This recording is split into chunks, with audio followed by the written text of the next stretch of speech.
I am from the best half of Pennsylvania, which is Pittsburgh.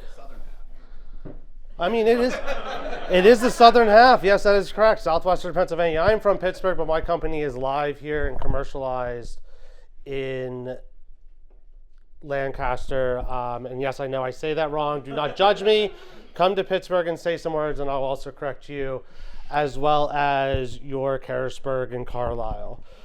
So I am going to tell you a little bit about Tectonic Health. We are developing an intelligent primary care platform. I'm the co-founder and CEO. Who here has had trouble seeing their primary care doctor recently? And by recently, I mean within the last calendar year. It's taken you some time to see them. Have you anybody had to go to an urgent care? 2 days ago. Sit in urgent care for, I don't know, a couple hours to be seen by the clinician for 20 minutes. And they go, we'll try to treat you. 3 months later, you get that bill that's hundreds of dollars that you go, what the hell did you do that deserves this type of money? That's a really common story. And you think about it, if you are an hourly worker, you own a company, you have a family, you start asking all these questions. Where should I go? What's it going to cost me? Not just my copay and my deductible. You can see those on your cards. But what's that surprise bill going to be? I have no idea what the cost of an x-ray is and what 80% of that cost is going to be, or what type of health plan I actually have. You start asking all these questions. Can I even get into a pediatrician or get a hold of them at 4:50 on a Friday? No, not in today's systems. And then the big question is, am I actually sick enough to go see the doctor?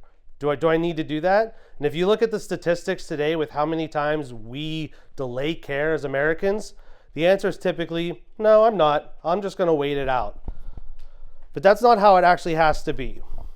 What we're doing at Tectonic Health with developing our intelligent primary care platform is we're going to employers today, and they're working with us, contracting directly with us, and we're coming to you. No copays, no deductibles. I am bringing nurse practitioners directly to you in your home, at your office, on your job site. Somebody would come up this elevator, come to you, and check to see if you're okay when you need it. You have that question at 4:50 p.m., you just send my provider a text, and within 2 minutes, they respond to you to see what's going on. And if you need to be seen that night, they'll see you. They'll come in 9 a.m. on a Saturday, so you don't want to miss one of your kids' soccer games, or you don't want to miss that Penn State game. They're going to be there to take care of you. That's how healthcare should be. And you don't get a surprise bill. The problem we have in healthcare today is not a tech problem. It's a delivery problem. And we have to solve how to deliver primary and preventative care in a way that is scalable and impactful. And as we do that, then we build the technology that supports it. And that's exactly how we're doing it at Tectonic Health. We're delivering a service to these employers, and we're building the technology that makes it scalable and impactful. So the real question then comes down to why. And that's exactly why. More and more Americans are without a primary care doctor. And guess what? On July 4th of this year, it just got a hell of a lot worse. And it's only going to get worse. And that cost that it's costing our largest payer of health insurance, which are employers, is going up faster and faster. And so we have to do something today. This isn't just a good to have, it is survival for our small, our medium, and even our largest businesses to change the way we deliver care, to make sure that the employees, you, each and every one of us in this room, are getting access at the foundation of healthcare so that we can perform at our best. And the way we're going to transform it is by owning it all. I W-2 my nurse practitioners so that I own that experience. This isn't a doctor factory where you call in and you get someone different every single time. You will always talk to Jenna. She will be your practitioner. It's just like having that doctor that we've been so used to every single day for our entire lives. We own that experience. We then have developed a mobile-first electronic health record that has gotten rid of the complexities of fee-for-service because we're subscription-based. That means Jenna, that nurse practitioner you've talked to, you've built that relationship with, can focus on you. She's not worried about having to check a box for billing. She's worried about your health, your well-being, which allows us then to build the logistics and the platform to deliver the best care possible, to learn about you, learn about your environment, your geographic region, learn about what you specifically need by the way you're talking to us so that we can become more proactive. Reach out to you when you need things so that our platform, our intelligence can be there to support you right alongside the clinician. But don't take my word for it. Take the success we're already having in this area. In these areas that desperately need help and support, where most of my competition flies right over, goes an hour and a half east and goes to Philadelphia. I have 5 employer clients here in Central PA today. We're continuing to rapidly scale, and I'll tell you one thing. One of my clients, the owner of that company, looked me in the eyes just 2 weeks ago and said, Alex, I'm going to do everything I can to introduce you to every single person I know because I cannot afford to lose your company now based on what my employees are saying. That's the impact we're having, and that's the impact that changing healthcare from the foundation can have on companies in America. So this is what I'm doing now. I'm making my American tour, raising money for Tectonic Health. So if you happen to know anybody, I would love any introductions to support the growth of our company. But I'm here to talk to you more about growing a company in this region, what it's been like doing that, getting from 0 to 1, and really pushing through the slog of getting a company off the ground and scaling it that way. I just lived in Pittsburgh before, and now I'm here in the Lancaster-Harrisburg area. Welcome. Thank you, Baron. So you were talking about Jenna, how she's the person that stays with you the entire time. So and you talked about regional. So is it you must live in that region the entire time in order to be with somebody? What happens if you move? Then do you stay with that person? If you move, you're probably changing companies most likely, and if not, you may switch services at this time because we're a small company. So there's really 2 use cases in that case for us. So if you would be with the same company and say you would go from here back to Pittsburgh, you would switch more to a virtual only. We wouldn't be able to service you in person at this time until we scale to that region. Okay. However, if you would switch companies and we're not with that company currently, and because we're billing directly to the company, we don't have a direct to consumer component, then you wouldn't be a part of Tectonic Health at that moment. But as we continue to expand, then that regionality will kind of open up. You may not have Jenna per se, you'll have a different clinician, but they'll still have Jenna within that network. They'll still be communicating with it, and then you'll have that new dedicated individual to see you in the home. So is it possible that the infrastructure that you're building, say you move to a different region, as long as it's within the network, would you be able to like support that? I mean, not just virtually, but like in person as well. Yes. So in the sense, yes, as long as it's within the network, we will be able to support them in person as well. Yeah. So watching your presentation, you're obviously passionate, right? Because I felt you getting heated about it with like each sentence. You were just like more and more, why aren't these people getting care from their homes, right? But I feel like the people that need care from their homes are like a much smaller percentage of patients, right? I mean, it's like people that have... It's not a matter of getting care from the home. It's a matter of people just not getting care or access to care. So the fact of me going to the home is about reducing the barriers to care. So 2 of the biggest barriers to getting care today, the reason people don't go to the primary care doctor or go to an urgent room or don't go to the urgent care is because 1, they don't have access. It's 23 and a half days in our 15 largest metropolitan cities to get to a family doctor in person. You actually look at a place like here, you're looking at 30 to 45 days on average to be seen in person. I can do that in 2 hours by getting it to your house. So it's a different type of model by actually getting it there, and it's a lot more rapid. So by removing that barrier, removing the fact that you don't have to come to me, I actually can get there a lot faster. The second piece of that is also cost. Because of our model and because I remove all the administrative burden, all the rental pieces of it, I'm actually able to reduce my costs by performing that care at your home, which allows me to do it in a way that makes it affordable to the employer and actually has it at no copays, no deductibles. So I'm removing 2 of the biggest barriers to care. It's not a matter of do people based on disabilities or that need care at home. It's about creating actually access to care, which every single person in this room needs better access to care. Yeah, because when you said subscription, the first thing I thought of is every medical professional I know is trying to go to a subscription model. So Yeah, when I mean, in primary care, that's a big thing. Direct primary care is a huge space. A cash pay model is there. The big thing on the cash pay model is you're able to have real margins in primary care with fee for service, the traditional CPT codes. The margins are razor thin, but then they're also able to provide you real care. So within a cash pay model, my clinician can spend 45 minutes with you versus having to spend 5 minutes and have 30 patients in one day. So we're able to flip that script and actually provide care when it comes to that. And when we do cash pay, because I'm not billing your insurance, that's when I can go and I don't have to do the no copays, no deductibles. That's when if you would travel to Texas, I don't have to follow certain CMS guidelines around telemedicine. I can practice a little bit differently because of certain regulations that are specific to Medicare and Medicaid, because I'm not billing insurance, I'm not beholden to. I only have one more question. Yeah. Your goal is to capture all of Pennsylvania. My Right. goal is to capture specific regions in Pennsylvania to expand it across the mid-Atlantic. So think Philadelphia to Detroit.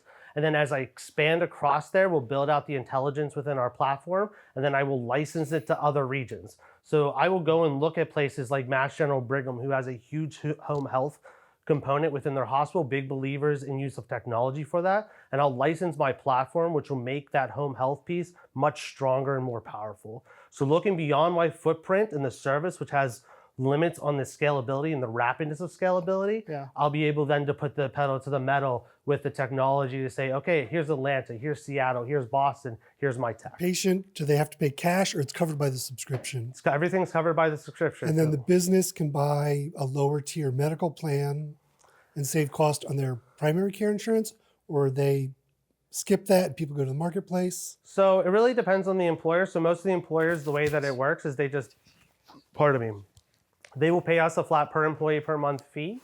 And so what that does, there's no payment from the employee needed. So nothing comes from the employee to us. The employer typically stays with their current insurance. Some will adjust it. Now with the current legislation, some are going to switch to HDHPs, high deductible health plans, with HSA health savings accounts, because that can now be paired with us legally. But without that change, most don't change it. What actually ends up being us for the savings is twofold. When somebody comes to see us, I always use this example. Code 99214, which is a CPT code. So that's a service code in healthcare. That particular code, every time you see a doctor, that's for a virtual or in-person visit for about 20 to 40 minutes. Every time you see a doctor, that would be a code used. Every time you see my clinician, that would be the equivalent code that would be used with that. For an employer, it's about 289% the CMS rate, the Medicare rate for that, which is about $300. We're saving them that. Because I'm not billing their insurance, that is actually coming off the book. So that's $300 immediate savings today. But then you look at utilization rates, because we're also reducing utilization rates on their books. Then when they go to the renewals and the year after, when the TPA goes, well, you have to do a 20% increase, the employer gets the chance to say, why do I have to pay 20% more if my utilization is down 15%? And so now they have the power to say that. So we're giving them a 1-2 punch capability, but we're also able to do, and we're seeing this with one of our clients, that's a construction company. We're talking to people who have never gone to a doctor in a decade. And this goes back to your point on home health. It's because we're creating access, because they work from 6 a.m. to 2 p.m. The last thing they wanted to do was go to a doctor between 2 and 5. They just want to put their feet up because they've been on a roof all day. And they're like, well, this is perfect. You can come see me at 3 at my house, and I've been able to rest. And so we're seeing these people that haven't been able to do that, catching things. And so we're also able to get that as well and catch conditions earlier. So we're finding diabetes, heart diseases before they become catastrophic events. To follow up what you just were talking about, how you are meeting the people who do need these services and don't likely have or are getting it or have been getting it. What is the percentage of those who are versus like the demographic that you're actually reaching right now? Of that demographic, how much is actually those who really, really, really need it and aren't getting it right now actually like in that percentage? Yeah, so I can't break down the specifics because we're still kind of a little bit early into our data collection to give you the exacts on it. But I'll give you 2 other stats that I think can kind of give you an idea of where we're trending towards it. So within a typical population for an employer, about 20% of that population is never going to use us. It's the nature of healthcare. If you do anything in healthcare, anything within this space, that's the industry normal within that. About 60% of the population uses it only for acute cases. Colds, flus, scrapes, breaks, 4 to 6 times a year, that's what they're going to use us for. 20% are going to use us more in chronic cases. Those are going to be individuals who don't have a pediatrician, frankly don't like their pediatrician, or their primary care doctor, don't like their primary care doctor, or they're going to be individuals with children. And they're going to have those questions. This is a rash. My kid maybe has mono. What's going on? We just had a huge spike in this because of the cold and flu season that's going around. So that's kind of the breakdown of the population from that perspective. Then we look at our actual engagement, where we have about 70% of our population is active. Of that 70%, about 80% have completed their onboarding, and we're right about 45% using clinical engagement. When it comes to knowing people who haven't used a doctor prior to that, we won't be looking at that till about a year out. So we just went live July 1st. We'll look at about a year because we're going to go through a full year of service with the runoff of typical claims runoff, and then be able to retrospectively look and go, okay, when we look at who we've worked with the last 2 years of claims, who are the people who were zero claimants prior to Tectonic, who are it during it, what kind of impact we have. It's just a matter of making sure we get the proper data to come in from the companies that we're working with to look at that. I want to ask about, to rewind a little bit before that, and I think especially because you sell B2B more to these like employers, can you just talk about how you did the initial go-to-market, like what sort of your customer discovery looked like leading up to the very first contracts that you guys actually signed? Like what was the process like for you to get to that point of actually getting that first client? Yeah, so it was a lot of time in therapy. Lots of sacrificing things to any deity that would listen, and persistence. So we did, prior to actually launching and deciding we were going to sell, we did a lot of customer discovery. I probably talked to close to 500 different employers all over the country. It didn't matter where they were. Whoever would take 10 minutes of time to listen and talk to me, I would talk to them. And it was a matter of just finding out exactly what the problem was, what they were facing. If we came to them with a solution, how would they want to hear about it? How would it need to be presented? What was missing from it? What price point didn't sound too scary? Making sure that things fit from that perspective. And then as we got through those, now is thinking about, okay, regionally, what makes sense for a company that hasn't fundraised yet? Well, I have 2 credit cards. This is how much money I have on each of these credit cards. How can I get to that first client without having to take a personal loan? And so really looking at that and going, okay, what regions do we want to target? We picked 3 different regions to target from an employer's perspective. We looked at Northeast Ohio, Southwestern Pennsylvania, and Central Pennsylvania. And we went, okay, I can drive to all these areas if I have to do meetings in person. If we need to close deals, we're going to explore this. And then it was just a lot of door knocking, looking at which avenue from B2B. So looking at being an employee benefit, looking at benefits brokers, talking to employers directly, talking to people who just knew employers that had connections that weren't going to be in our space. They were too large from that perspective. And then kind of going, at what point do we launch? So thinking about it, where were we willing to take that risk then from launching? Because you're going to burn capital at that beginning stage from that. And it was just this whole process of thinking about it, having conversations, having leads in each area. And when we landed on Central PA, it ended up being, we had some items in the pipeline in each region. The person that signed our first contract in Central PA was the best connected business that can make introductions to the most businesses in the regions out of the other 2. And so that's the one we attached to. They also had the most belief, and they had a story about concierge medicine and primary care and direct primary care supporting them, that by working with them, they actually introduced us to our second client, who's introduced us to 5 new people. And so it's created that network effect very rapidly for us. And so we really looked at that and took that very seriously. And so each of the steps we went through and kind of never took a client to take a client is the way I looked at it. It's the same way as fundraising. I'm not taking money to take money. Very early on, it's to build a strong foundation. As a company providing a service, one bad experience will tank it. And I'm not here to have that happen.